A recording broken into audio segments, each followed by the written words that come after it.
अवधूत चिंतन श्री गुरुदेव दत्त. श्रीपादराजम शरणम प्रपद्ये. अध्याय 35. उग्र तारादेवीचे विवरण म्हणजे वर्णन. तारादेवीच्या उपासकाच्या दुष्कर्मावर श्रीपादांची शिक्षा आणि कटाक्ष. शरंभेश्वर शास्त्रींची परवानगी घेऊन आम्ही पुढच्या प्रवासास सुरुवात केली. श्रीपाद श्रीवल्लभांचे नामस्मरण करीतच आम्ही मार्ग आक्रमित होतो. थोड्या दूरवर गेल्यानंतर आम्हाला एक आश्रम दिसला. त्या आश्रमात एक सिद्ध महर्षी राहत होते. ते महर्षी पूर्णतः वैराग्यवत असून त्यांनी कोपिनी धारण केली होते. 2 शिष्य आश्रमद्वारात उभे होते. आम्हाला पाहताच त्यांनी आपण शंकर भट्ट आणि धर्मगुप्तच आहात ना असा प्रश्न केला. हो, आम्हीच आहोत असे आम्ही सांगितले. त्यांनी आम्हाला आत नेले. तेथे तारादेवीची मूर्ती होती. ते सिद्ध महर्षी तारादेवीचे उपासक होते हे समजले. मध्यान्ह समय झाला होता. पूजा झाल्यानंतर भजनास प्रारंभ झाला आणि भजन संपल्यानंतर आम्हाला भोजन देण्यात आले. सिद्ध म्हणाले, तुम्ही येणार असल्याची पूर्वसूचना आम्हाला श्रीपादांनी अगोदरच दिली होती. श्री प्रभूंच्या आदेशानेच आपले आदरातिथ्य करण्यात आले. मी तारादेवीचा उपासक आहे. भक्तांना ही माता सदैव मोक्षप्राप्ती देऊन त्यांना तारते म्हणून या मातेला तारादेवी हे नाव पडले आणि तेच व्यवहारात पण आले. हिच्या कृपेने अकस्मात वाक्शक्ती प्रसाद रूपाने मिळते. त्यामुळे हिचे नील सरस्वती असे नाव पडले. ही माता भयंकर अशा विपत्तीतून भक्तांची रक्षा करते. पूर्वकाली हयग्रीव या नावाचे 3 जण होते. 1. विष्णुमूर्तीचा अवतार हयग्रीव. 2. हयग्रीव महर्षी आणि 3. हयग्रीव राक्षस. तारादेवींनी हयग्रीव राक्षसांचा वध केल्यामुळे ती नील विग्रह रूपिणी या नावाने प्रसिद्ध झाली. या देवीच्या कृपेने अतिसामान्य मानवसुद्धा बृहस्पतीसारखा विद्वान होतो.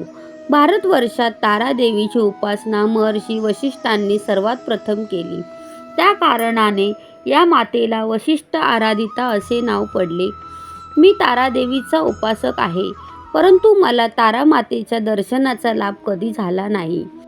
मी मिथिला देशातील महर्षी या ग्रामातील उग्र तारा सिद्ध पीठाचे दर्शन घेतले. या तारास्थानात तारा, एक जरा आणि नील सरस्वती अशा त्रिमूर्ती एकाच ठिकाणी आहेत. मध्यभागी उंच मूर्ती आणि आजूबाजूला त्यापेक्षा छोट्या लहान आकाराच्या मूर्ती आहेत.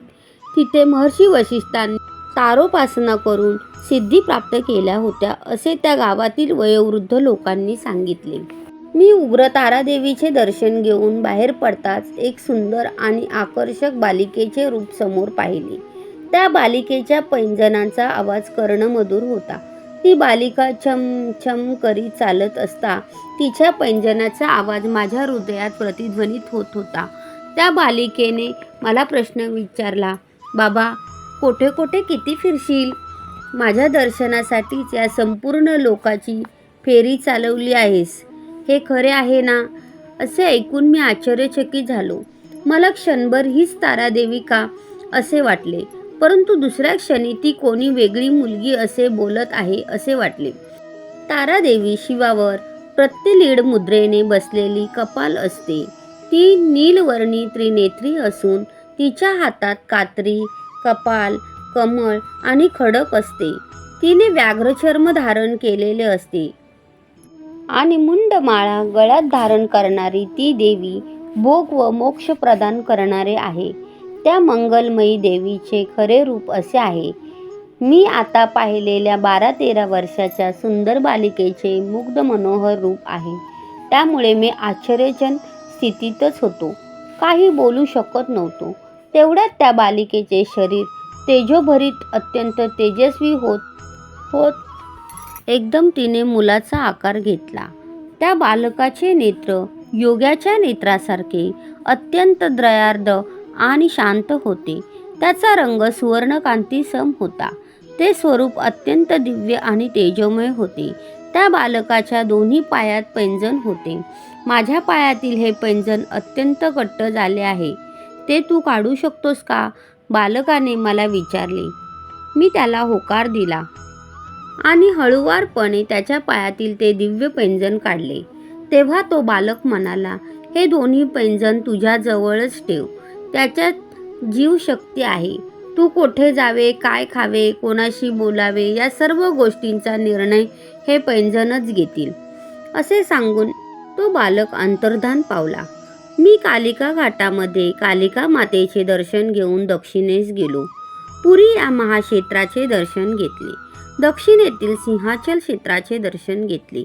माझ्या पूर्वसुकृतानेच पादगया क्षेत्र असलेल्या श्रीपीठिकापुरात पोचलो. तेथे श्री कुकुटेश्वर स्वामींचे दर्शन घेतले. स्वयंभू दत्तात्रयांचे दर्शन घेतले.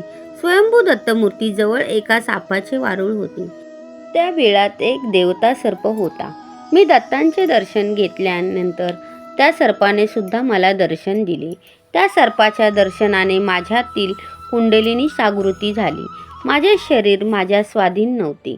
मी वेड्यासारखा इकडे तिकडे फिरत तारामातेच्या मोठ्या आवाजात नामघोष करीत होतो. मी योगायोगानेच नरसिंह शर्मा या नावाच्या क्षत्रिय जमीनदाराच्या घरासमोर आलो. महिषी या ग्रामात पाहिलेले बालिकेचे रूप पुन्हा माझ्या डोळ्यासमोर दिसले. परंतु ती बालिका थोड्याच वेळात बालकाच्या रूपात रूपांतरित झाली. मला दर्शन दिलेला तोच तेजोमय दिव्य बालक माझ्या डोळ्यासमोरच होता. श्री वर्मांच्या घरी एक निराळाच टांगा होता. त्या दिव्य बालकाला त्या टांग्यात बसून आपल्या मातेच्या घरी जायचे होते. श्री वर्मांनी एका सेवकाची व्यवस्था केली. तो तिथे हजर झाला. त्या बालकाने त्या सेवकाला सुद्धा टांग्यात बसवले आणि मला त्या टांग्यास ओढण्यास सांगितले. मी नाही ओढत म्हणालो. तू जर नाही ओढलेस तर तुझे कातडे काढून त्याचे पादत्राण करून घालीन. मी तर चांभार आहे. कातडे काढून चप्पल शिवणे ही माझी कुलवृत्ती आहे. तुझ्यासारख्या जनावराचे कातडे म्हशीला किंवा गायीच्या कातड्यापेक्षा श्रेष्ठ असते, असे तो बालक म्हणाला. मी इच्छा नसताना तो टांगा ओढण्याचे स्वीकारले. त्या बालकाच्या हातात एक छडी होती. त्या टांग्याला ओढण्यासाठी मला फार श्रम पडत होते. तो दिव्य बालक त्याच्या हातातील छडीने मला सारखे मारत होता. त्या दोघांचे वजन 20 माणसांच्या बरोबरीचे होते. मोठ्या कष्टाने मी तो टांगा ओढत असताना दुःखावर मीठ चोळल्याप्रमाणे तो बालक छडीने जोरजोरात मारत होता. माझ्या पाठीतून रक्तधारा वाहू लागल्या आणि दुःखाचा भार वाहतच मी तो टांगा त्या बालकाच्या मातागृहापर्यंत कसाबसा आणून पोचवला. त्या बालकाबरोबर आलेल्या सेवकाला माझी स्थिती सहन झाली नाही. परंतु तो बालक त्यांच्या विनोदार्थ फार क्रूरतेने वागत होता. ह्या दुरात्म्यावर दयामाया दाखवलीस तर तू पण शिक्षेस पात्र होशील, असे त्या बालकाने सेवकाला बजावून सांगितले. मला कमरेच्या वर काही वस्त्र नव्हते. रक्ताच्या धारा सारख्या वाहत होत्या. त्या बालकाने घरात जाऊन तिखट आणले आणि माझ्या अंगास लावले. माझ्या कमरेलाही मात्र महिषी ग्रामात मिळालेले पैंजण होते. तेवढ्यात त्या दिव्य बालकाची पुण्यमूर्ती आजी राजंबा बाहेर आली. तिचे दुसरे नाव पुण्यरूपिणी असे होते. तिचे दर्शन झाल्याबरोबर माझ्या शरीरातील आग शांत झाली. तिचे यजमान बापन नर्यालू या नावाचे सुप्रसिद्ध सत्यऋषीश्वर होते. ते म्हणाले, बाबा, तू कोणत्या गावाचा आहेस? कोठून आलास? थोडा वेळ विश्रांती घेऊन भोजन करून जावे. त्यांनी हिंदुस्थानी भाषेचा वापर केला. त्या सेवकाने श्रीपादांनी दिलेल्या कठीण वागणुकीचे वर्णन त्यांच्या आजी आणि आजोबांजवळ केले. तेव्हा श्रीपाद प्रभू म्हणाले, आजी, हा सेवक चक्क खोटे बोलतोय. हा माणसाच्या अंगातून रक्तच आले नाही. त्या घामाच्या धारा होत्या. मी त्याला तिखट लावलेच नाही. ती चंदनाची ओटी होती. हवे असेल तर त्या सेवकाला पाहायला सांग. त्या सेवकाने पाहिले. श्रीपादांनी सांगितलेले तंतोतंत खरे होते. एवढ्यात बापन नर्यालू म्हणाले, श्रीपादा, तू सत्यवर्ती आहेस. तिथे रक्ताच्या धारा म्हणालास की रक्ताच्या धारा दिसतील. चंदनाची उटी म्हटले की चंदनाची उटी दिसेल. तू जे म्हणशील आणि तेच दिसते.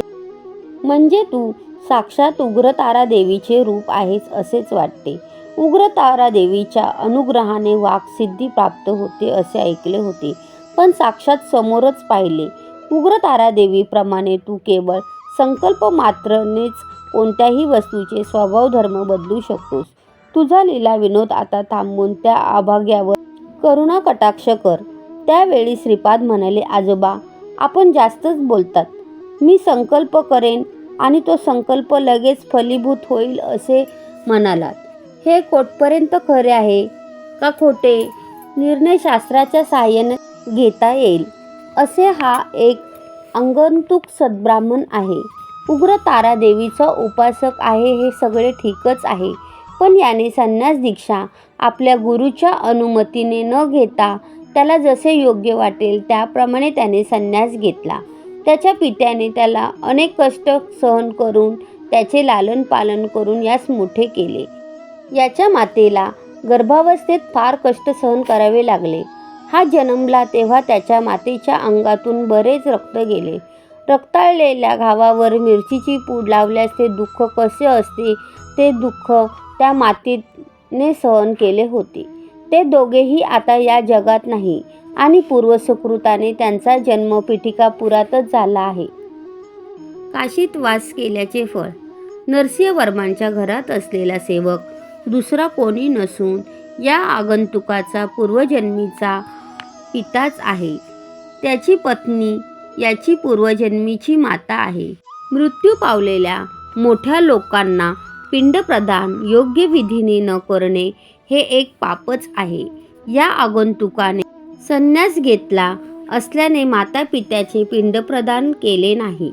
याचे पापकर्म आणि याचे पुण्यकर्मानेच याला येथे म्हणजे पादगया क्षेत्री पिठिकापुरात ओढून आणले. याने थोड्या दुःखानेच याचे पापकर्माचे फळ अनुभवले. याच्या संपूर्ण दुर्योगाचा परिहार झाला. शिशु 9 महिने मातेच्या गर्भात असतो. तसेच काशी क्षेत्रात 9 महिने 9 दिवस आणि 9 घटिका राहिल्यास तो मनुष्य पितृशापातून मुक्त होतो. श्री पिठिकापुरम हे काशी क्षेत्रासमान आहे. या आगंतुकाने याच्या पूर्वजन्मीच्या मातापित्यांची सेवा केल्यास हा पितृदेवांच्या शापातून मुक्त होईल. एवढे बोलून श्रीपाद प्रभू मौन झाले. मी प्रभूंच्या आदेशानुसार माझ्या गतजन्मीच्या मातापित्यांची सेवा केली. त्यांचा आशीर्वाद मिळाला. त्यांच्याकडून मिळालेले पैंजण देवघरात सुरक्षित ठेवले. मला उग्रतारा देवीच्या अनुग्रहाने सिद्धी प्राप्त झाली. माझ्या तंत्रशक्तीच्या बळावर मी लोकांचे दुःख आजाराचा परिहार करू लागलो. आपण इकडे येण्यापूर्वी श्रीपाद श्रीवल्लभांनी मला दृष्टांत दिला. ते म्हणाले, शंकर भट्ट आणि धर्मगुप्त असे 2 यात्री या मार्गाने येथे त्यांचे योग्य आदिरातिथ्य करून त्यांची येथे राहण्याची सोय सुद्धा करावी. तसे माझे पैंजण त्यांना बक्षीस म्हणून द्यावे. श्रीपाद श्रीवल्लभांचा जय जयकार असो. श्रीपाद राजम शरणम प्रपद्ये. फलश्रुती वाक्सिद्धीसाठी